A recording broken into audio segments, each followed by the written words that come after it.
Hello and welcome to the Complete Hire Equipment WRFL Round 9 preview.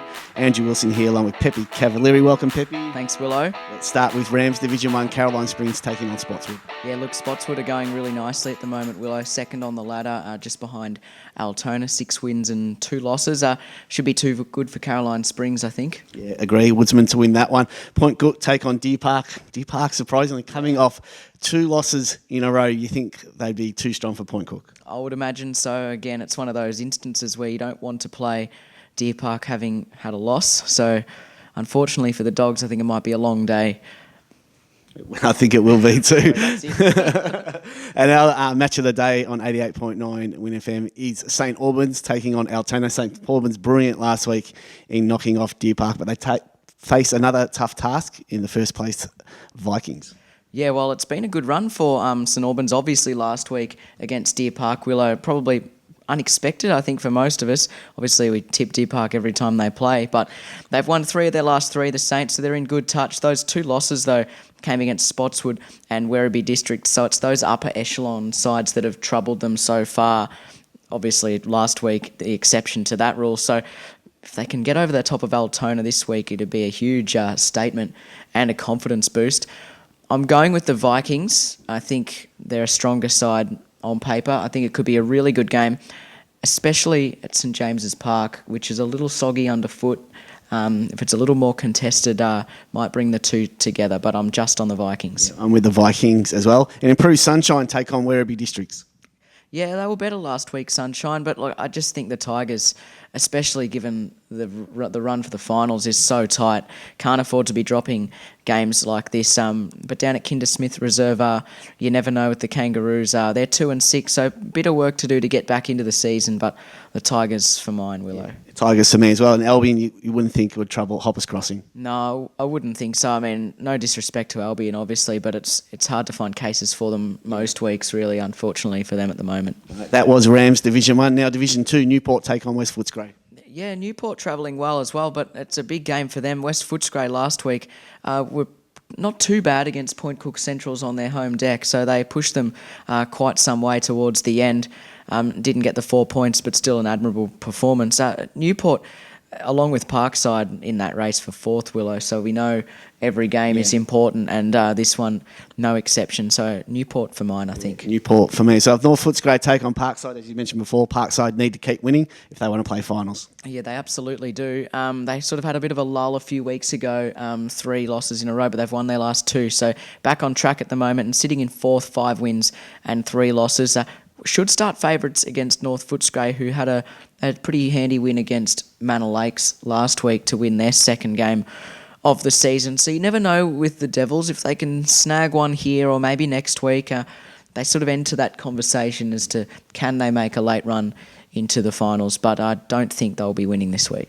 Agree with their Parkside for me as well. Point Cook Centrals take on Yarraville Seddon. The Eagles winning 5 straight and knocking off the previously undefeated Wyndham Vale Falcons last week by about 10 goals. They were fantastic, weren't they? Yeah, they really were excellent, Willow. Yarraville Seddon Eagles in our match of the day last week. It was really good to get a look at them after that. Had a bit of a slow start, but they've been building nicely. They handed the Falcons their first loss of the season, and they've been hitting the scoreboard, Willow. 17.5 goals they've averaged this year per game. So they're scoring heavily, and it's tough to beat if you're kind of putting up those sorts of numbers.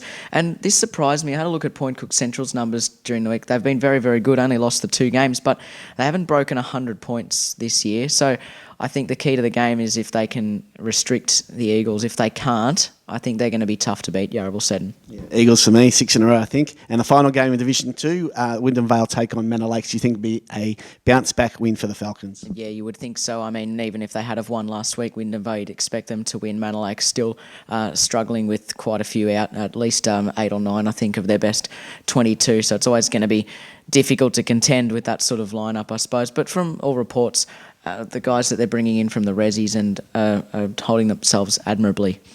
Falcons to me. Division 3, Braybrook taking on Wyndham Suns. Brookers turning their season around, need to keep winning if they want to play finals as well. Well, they have been winning. We weren't sure if they'd properly turned it around, given they'd beaten North Sunshine and Laverton the 2 weeks prior. So everyone's been beating those 2 teams pretty much this year.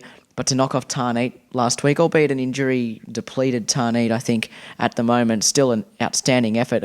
It wasn't much more than a goal in it at each quarter interval, so it would have been a terrific game to be at, I'm sure, down at Wooden Road. But I just think Braybrook, even though Wyndham Suns were pretty good last week in pushing Glen Orden to, I think, just a 4-goal result. Yeah, Brookers for me at home. Glen Orden take on Auburn-Vale 1v2. Can the Falcons, the Hawks. the Cobras knock off the Hawks? They can. They're certainly capable. They were excellent last week. Auburn-Vale, pretty strong win. It's just hard to go past a team that hasn't lost, and until they lose, you can't pick against them. So the Hawks, for mine, especially at home, they play a good brand, and something just tells me I don't think they'll be entirely pleased with only beating the Suns by 4 goals last week. I think they'll be hoping to make a bit more of a statement this week.